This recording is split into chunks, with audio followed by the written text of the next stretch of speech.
Big things coming here in 2025. The Your Story Matters podcast is launching an exciting new lineup of special guest episodes to inspire and empower trauma survivors on their healing journey.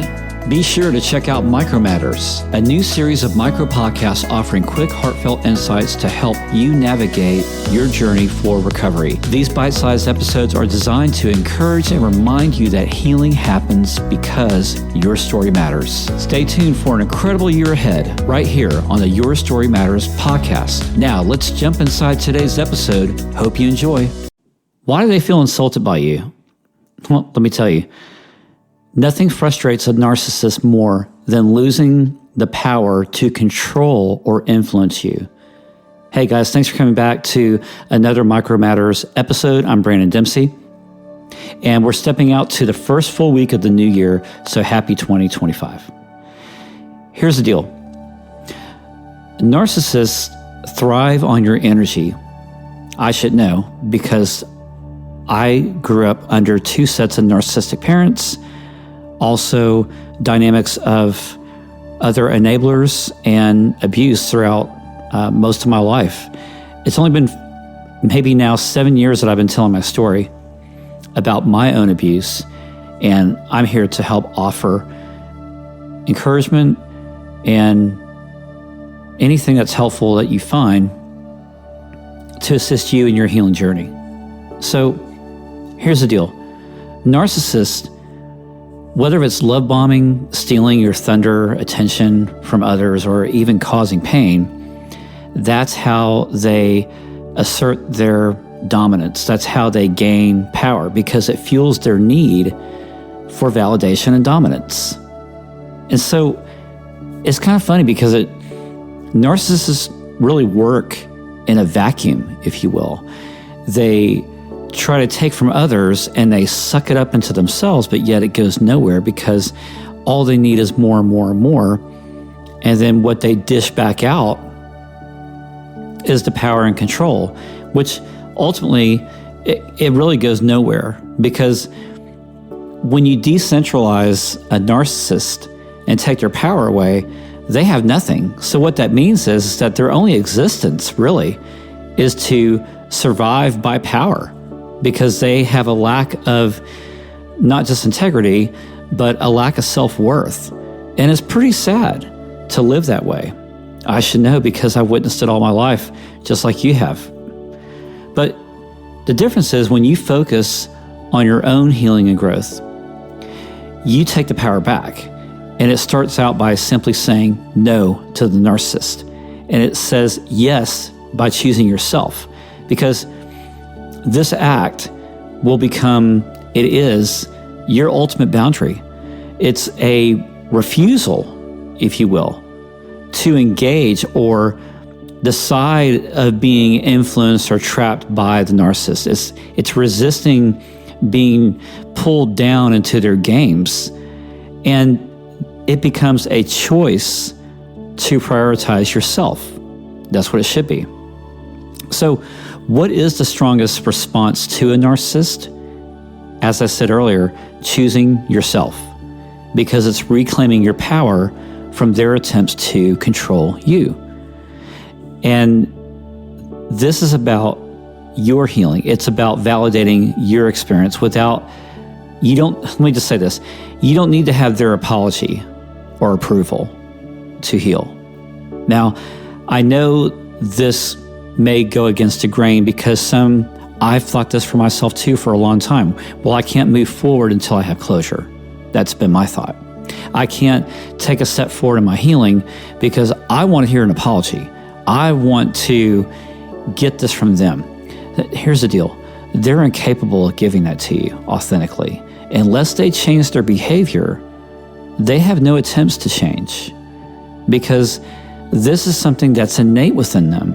It's something that they've always done. It's who they are. So I found myself expecting something that I would never receive. And then I thought one day, well, then what am I waiting for?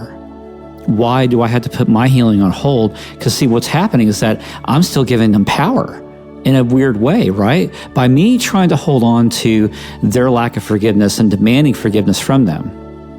Or, I'm sorry. me demanding an apology from them. That's what I meant to say. I'm in reverse. I'm giving them power over my ability to heal. And that's just silly. So I have nothing to wait for, because what's waiting on me is my healing. So this is why it's important that your healing isn't dependent on their remorse. It's not dependent upon their remorse. Healing is about giving yourself the closure that they couldn't or wouldn't offer. See, it's like my dad. I had to resolve within myself. When my dad passed away, he never heard my pain of what I went through with him. He also never heard of my physical and sexual abuse when I was a child at 6 years old. And my fear was, well, my God, he can't die before I tell him my story. And the problem with that is I allowed that to delay my healing. I was giving my father power over me that said I could not advance into my next stage, my next step of working through my trauma, until I got some sort of his stamp of approval. And that actually feeds back into when I was a child, because that's what I always sought. Therefore, I was afraid of telling him about the abuse, even though he's one of my abusers. But I was afraid of telling him about the abuse from others because I was afraid of that disapproval, which many of us survivors feel towards our parents or those that are guardians or whoever. So this is why true healing isn't dependent upon someone else's approval. And this goes for any relationship in your life, really. So it's about moving forward. It's about declaring your worth that's never tied to that person, or it's never tied to their behavior. So that should also defeat the statements that come your way of, well, it's your fault. Well, no, because that's your behavior. Those are your choices of what you've done. My worth is not tied into your actions. So this is why it's important to understand that your healing is not meant to be delayed. Your healing is meant to be lived. And this is why waiting for an apology that will never happen, because it's not coming from a person who has changed, doesn't need to block your peace and your ability to move forward. So it's about giving yourself permission to feel the pain and to, at the same time, resolve it within yourself, and that it's okay to do that. And I think that's the hard part, at least speaking for myself, that's the hardest part to heal, is healing from others that I will never have a resolve with personally.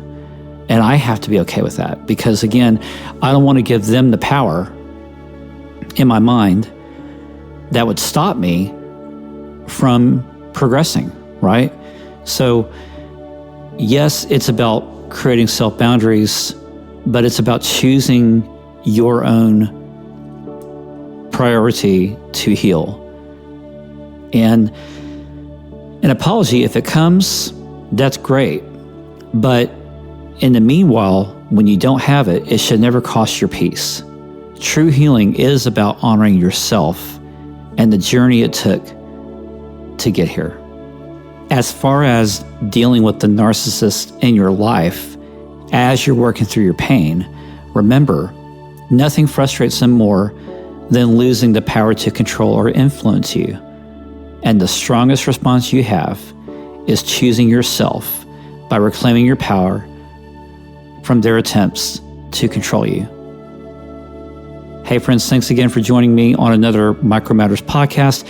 If you like this content, it would mean the world to me if you would follow, like, share, and subscribe to this channel. Thanks again so much, and remember, your story matters. See you next time.